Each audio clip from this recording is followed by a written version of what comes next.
기도하시겠습니다. 사랑과 축복의 하나님, 어린이 주일을 맞이하여 하나님 우리에게 맡겨주신 우리의 미래와 희망과 기업인 아이들을 어떻게 하나님의 뜻에 따라 잘 양육해야 할 것인지 깊이 성찰하며 고민하는 시간 갖기를 원합니다.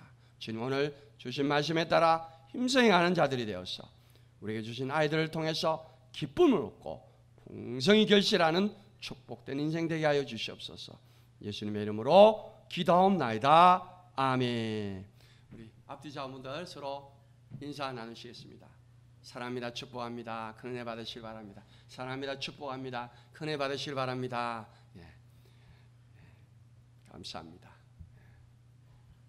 어떤 맞벌이 부부가 아이를 돌볼 사람이 없어서 시골에 계시는 아이들의 할머니에게 도움을 청했습니다. 시골 할머니 손에 의해서 키워진 아이는 거후 말을 할 수 있을 정도로 컸습니다. 어느 휴일 엄마는 그림책을 펴놓고 아이랑 이야기를 합니다. 토끼를 가리키며 이게 뭐야? 라고 묻자 아이가 토까이 그러는 겁니다. 염소를 가리키며 그럼 이건 뭐야? 라고 묻자 얌생이 그러는 겁니다. 화가 난 이 아이 엄마는 너 이거 누구한테 배운 거야? 하자 아이가 그랬답니다. 할머니 그랬답니다. 비슷한 이야기입니다. 교회 옆에 살고 있는 여집사님이 외출할 일이 있어 목사님 사모님에게 아이들을 잠시만 맡아달라고 부탁을 했습니다. 사모님은 집사님의 아이 셋을 맡아서 돌봐주었습니다. 그런데 이 저녁이 되어도 집사님이 오질 않자 사모님은 아이들을 위하여 밥상을 차렸습니다. 그런데 아이들이 기도를 하지 않고 그냥 밥을 먹으려고 하는 거예요. 그래서 사모님 아이들에게 말했습니다. 얘들아, 밥 먹기 전에 하는 것 있지? 뭔지 알겠지? 그런데 아이들은 서로 눈치만 보면서 가만히 있자. 사모님이 얘들아, 밥상 차려놓고 엄마가 하는 대로 해봐 라고 재촉을 합니다. 그러자 둘째 아이가 기어들어간 소리로 말했습니다. 싸우지 말고 빨리빨리 처먹어 그랬다고 합니다. 여러분, 아이들은 듣는 대로 보는 대로 배웁니다. 듣는 대로 보는 대로 행합니다. 아이 때는 스펀지처럼 모든 것을 있는 그대로 받아들입니다. 빨아들입니다. 그러므로 초기 교육은 얼마나 중요한지는 모릅니다. 여러분, 항상 어린이 주일을 맞이해서 설교를 하려면 참 난감한 것이 성인이 된 자녀들 둔 분들이 설교를 듣는 분들이 주로 성인이 된 자녀들을 둔 분들이라 어떻게 설교를 해야 될지 고민이 됩니다. 원래 설교라는 것이 아무리 좋은 설교를 하더라도 내 상황에 맞지 않는 설교는요 거의 무가치합니다. 그렇지 않습니까? 거의 무가치합니다. 농촌에서 농사 짓는 분들에게 서울의 강남 아파트 값 올라간 이야기를 하거나 주식 이야기를 하면 그 설교가 여러분 귀에 들리겠습니까? 안 들립니다. 어느 설교학자는 지루한 설교는 쫙이라고 말했듯이 귀에 안 들리는 설교를 하는 설교자는 하나님 앞에 죄를 짓는 겁니다. 설교는 여러분 결국 적용이에요. 적용. 성경의 이스라엘 역사로 끝나면 아무 의미가 없습니다. 그러나 그 이스라엘 역사가 오늘날 내게 어떤 의미가 있는가 하는 그 적용이 있을 때 비로소 그 설교는 제 기능을 하는 것입니다. 여러분, 어린이 주일 설교를 듣는 분들 중에 나이가 지긋하신 분들은 오늘 말씀대로 자녀들 양육하지 못해 마음 한편으로 불편할 수가 있습니다. 자책하며 후회하고 한탄하며 들으시는 분도 있을 줄로 압니다. 그런 분들에 제가 말씀드리고 싶습니다. 여러분, 아직 내 할 일이 끝난 게 아닙니다. 자녀들이 있지 않습니까? 후손들이 있지 않습니까? 그 아이들은 곧 내 자녀입니다. 내 자녀. 그 아이들을 생각하면서 설교를 들을 수 있기를 바랍니다.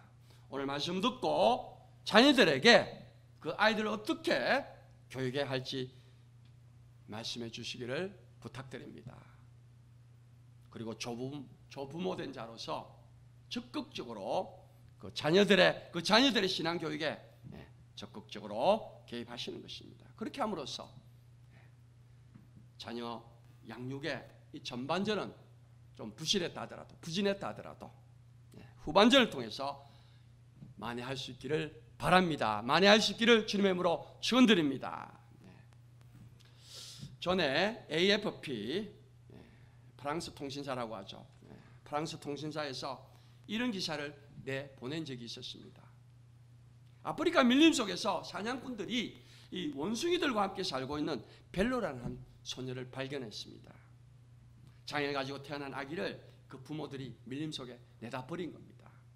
그런데 원숭이가 데려다가 그 아이를 키웠는데 사냥꾼들이 그 소년을 데리고 와서 정부기관에 맡겼고 그 아이를 6년간 키웠습니다. 6년간 가르쳤습니다. 그런데도 이 벨로라는 소년은 말도 제대로 하지 못하고 이 원숭이처럼 손으로 땅을 짚고 뛰어다니고 나무 위로 올라가고 괴성을 지르면서 원숭이처럼 살더라는 것입니다.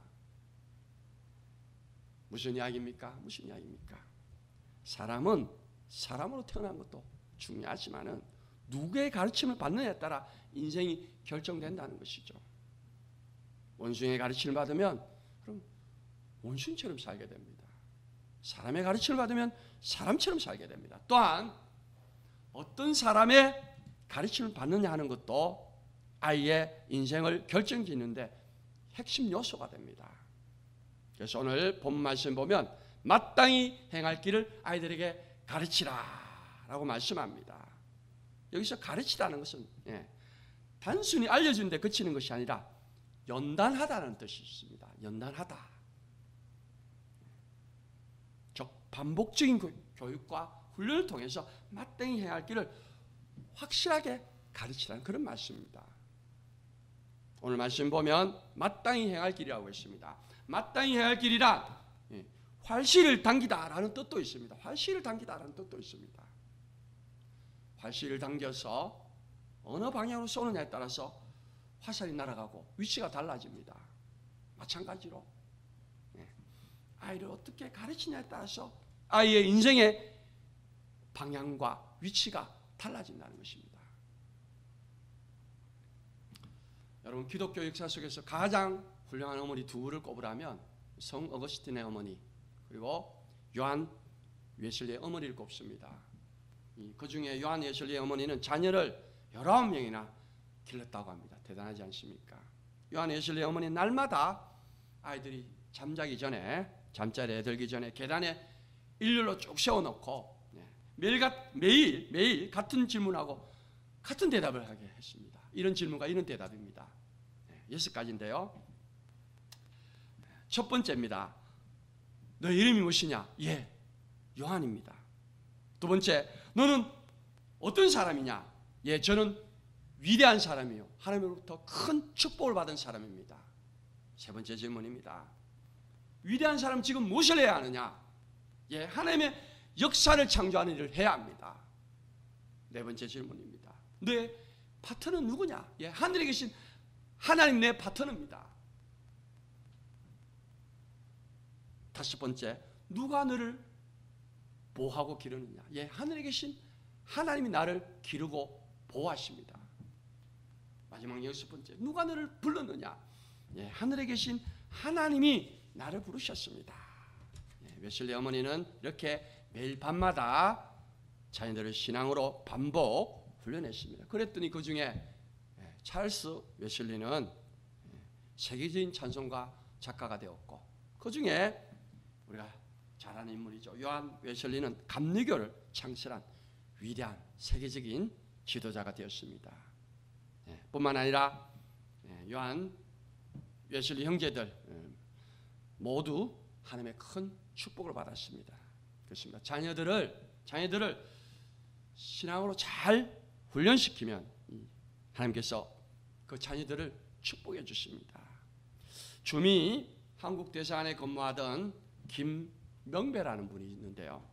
그의 큰형은 의사고 둘째 형은 사업가였고 그는 외무부 공무원으로 주로 해외 근무를 했습니다. 그런데 어느 날 모친이 돌아가셨다는 비보를 듣고 급히 귀국을 해서 장례를 치렀습니다. 장례를 끝내고 어머니가 남기신 재산 처리 문제로 삼형제가 모여서 언론을 합니다. 헌영이 제안을 합니다. 어머니가 남기신 재산은 공무원으로 생활이 제일 어려운 막내가 갖는 것이 어떻겠느냐, 그렇게 제안을 합니다. 둘째가 좋다고 찬성하자 정작 당사자인 이 막내가 그 제안을 반대하는 겁니다. 뭐라고 반대하는가 하면 재산은 당연히 장자이신 형님이 맡으시든지 사업을 하시는 둘째 형님이 맡으셔야 됩니다. 다만 나는 원하는 게 따로 있습니다. 형들이 의아해하며 그게 뭐냐고 묻자 이렇게 대답했습니다. 네, 어머님이 평생 보시던 성경책입니다. 그러자 모두들 태도가 돌변하였습니다. 야, 그건 안 된다. 그게야말로 당연히 장자인 내가 가져야지. 아닙니다. 둘째 내가 가져야죠. 그러자 막내가 다시 말했습니다.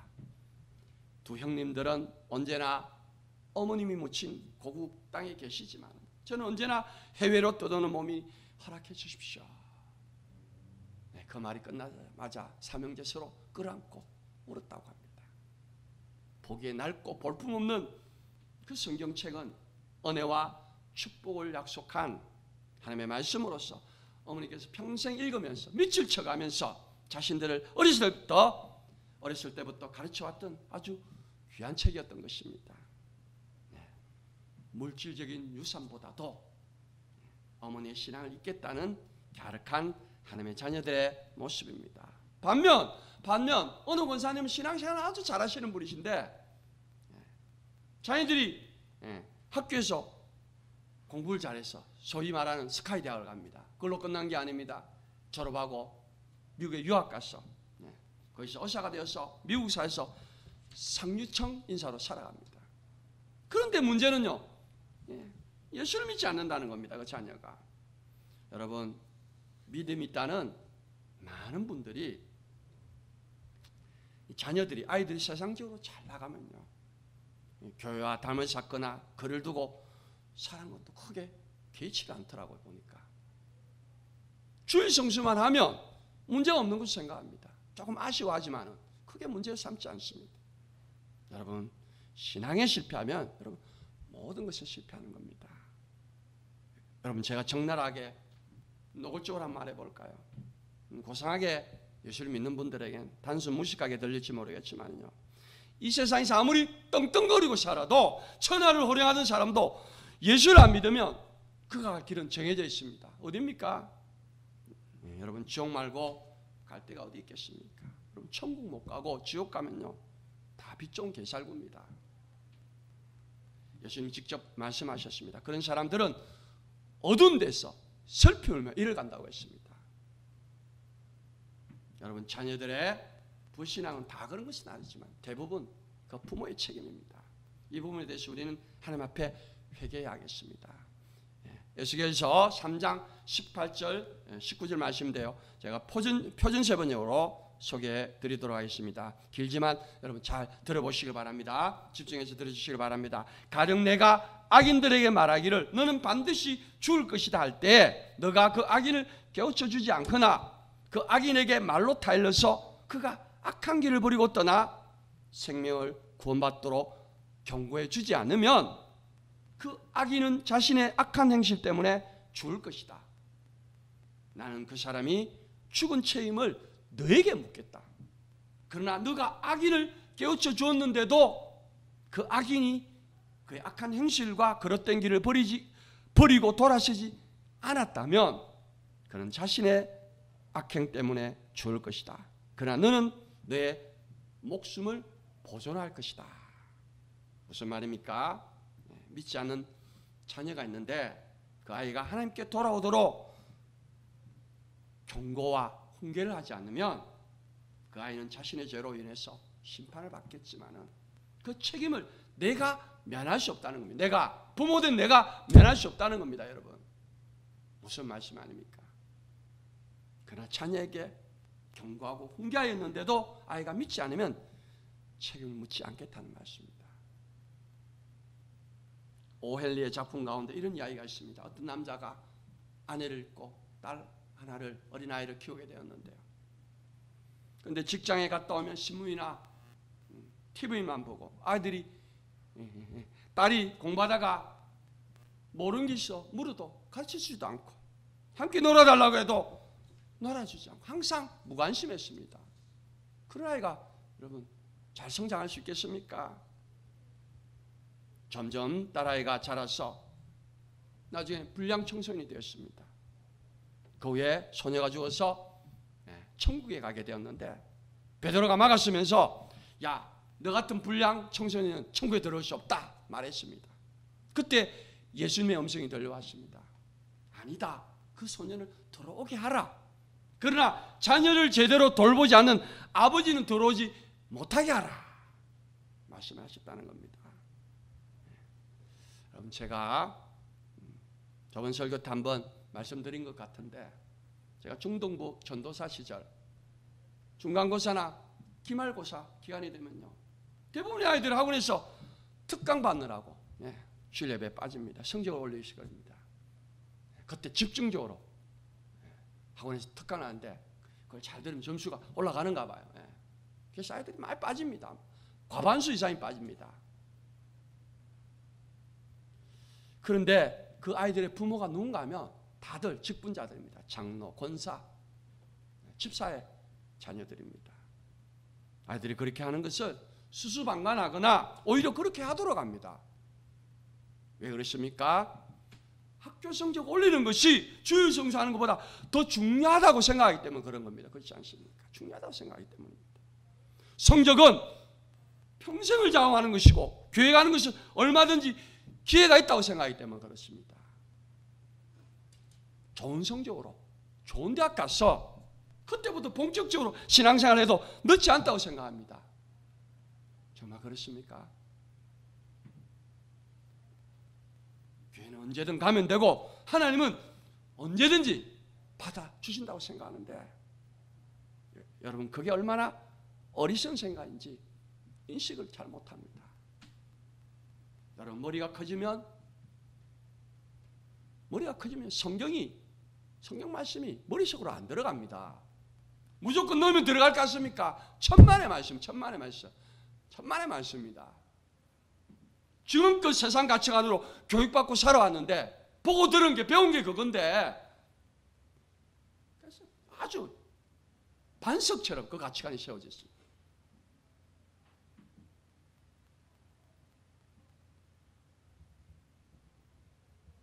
지금껏 세상 가치관으로 교육받고 살아왔는데 세상의 가치관과 전혀 다른 성경적 가치관이 그 아이들 안에 세워지겠습니까? 그런데도 사람들은 그게 가능한 줄로 압니다. 물론 가능하겠죠. 그러나 너무 힘들다는 거예요. 여러분 자신들의 삶을 한번 되돌아보십시오. 성경 말씀대로 살려는데 여러분 그게 쉽게 됩니까?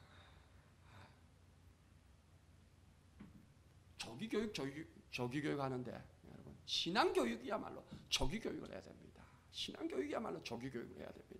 대선배 목사님들이 이구동성으로 하는 말이 제자훈련이니 훈련이니 열심히 훈련시켰는데 그래도 교인들이 안 바뀌더라며 한탄합니다. 맞는 이야기 아닌가? 자신도 잘 안 변하는데 설교하는 자신도 잘 안 변, 교육시킨 자기도 잘 안 변하는데 개꿀이 3년 묵어도 황모 못 된다는 우리의 속담처럼 열심히 교육시켜 놓았더니 도루묵이 되어버리더라며. 그래서 신앙의 조기교육을 역설합니다. 그 중에 대표적인 분으로 한국교회 원로 되시는 분이죠. 원로 목사님이신 홍정길 목사님이 있는데 자신 일평생 교인들 대상으로 목회를 해본 결과 사람은 안 바뀌더라면서 신앙의 이 조기 교육의 필요성에 대해서 역설합니다. 여러분 성경을 보면 출애굽한 이스라엘 백성들이 40년간 광야 생활하지 않습니까? 열흘끼리면 갈 수 있는 그 가나안 땅을 40년 동안 광야에서 뺑뺑이를 돕니다. 여러분 열흘끼리면 들어갈 수 있는 가나안 땅을 왜 40년간 하나님께서 들어가지 못하도록 그들을 붙잡아 놓으셨을까요? 그건 예굽의 1세대들이 다 죽은 후에 다음 세대를 이끌고 가나안 땅에 들어가게 하시겠다는 하나님의 뜻이었습니다. 속된 말로 출애굽 1세대를 보니까 싹수가 노랗거든요. 그래서 하나님은 그들 1세대가 다 죽기를 기다리신 후에 그 후 세대를 데리고 가나안 땅에 들어가신 것입니다. 애굽의 문화에 젖어 있던 1세대들, 그들을 하나님도 포기하신 것입니다. 애굽의 1세대들은 광야에서 얼마나 많은 하나님의 기적을 체험했습니까? 많은 기적과 이적을 체험했습니다.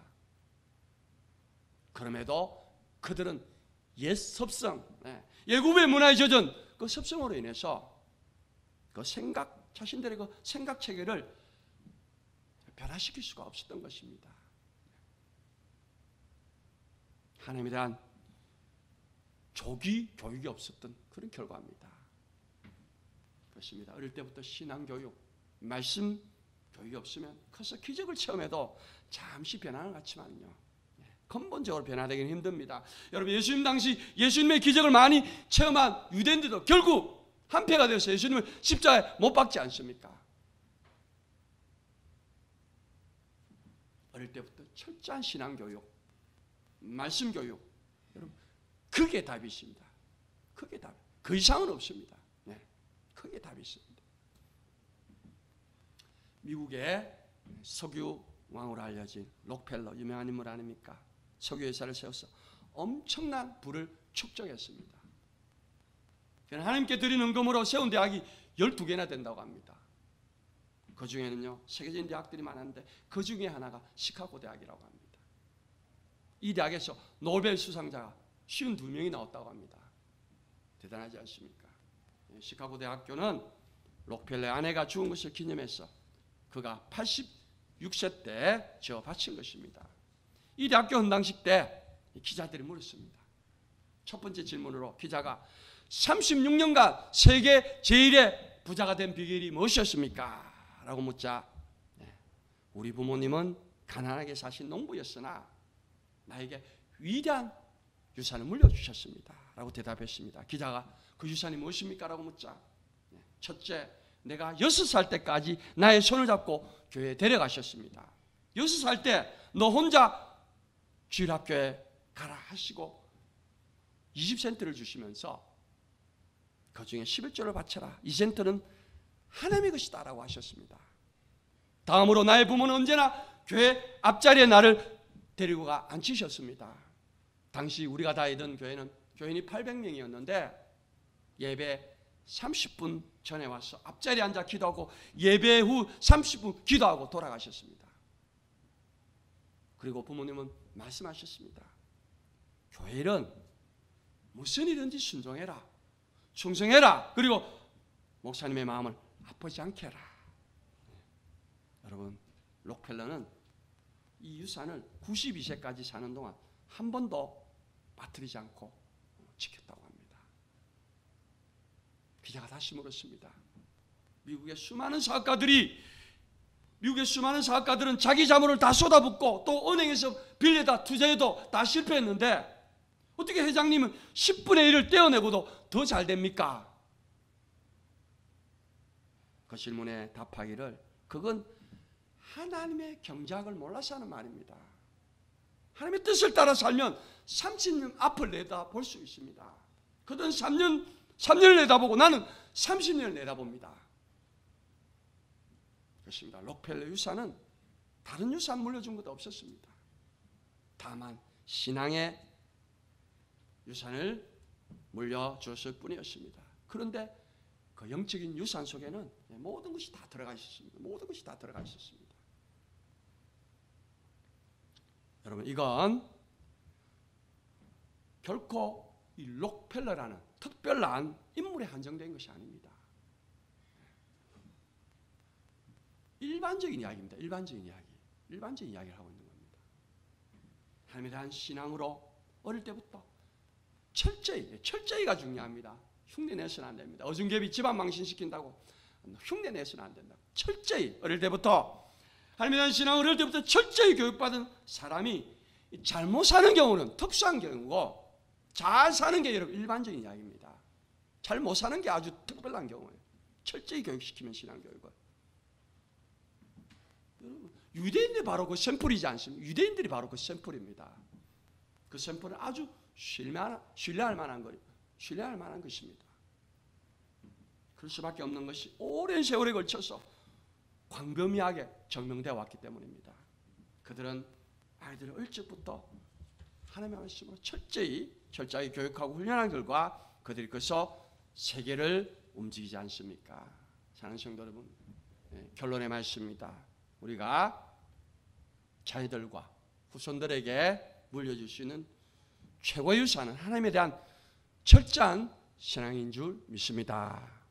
내가 그렇게 살지 못한 것을 회개하고 나는 바람풍에도 너는 바람풍해라 라는 그 심정으로 아이들에게 마땅히 행할 길을 가르치는 저와 여러분 되시기를 바랍니다. 기도하겠습니다.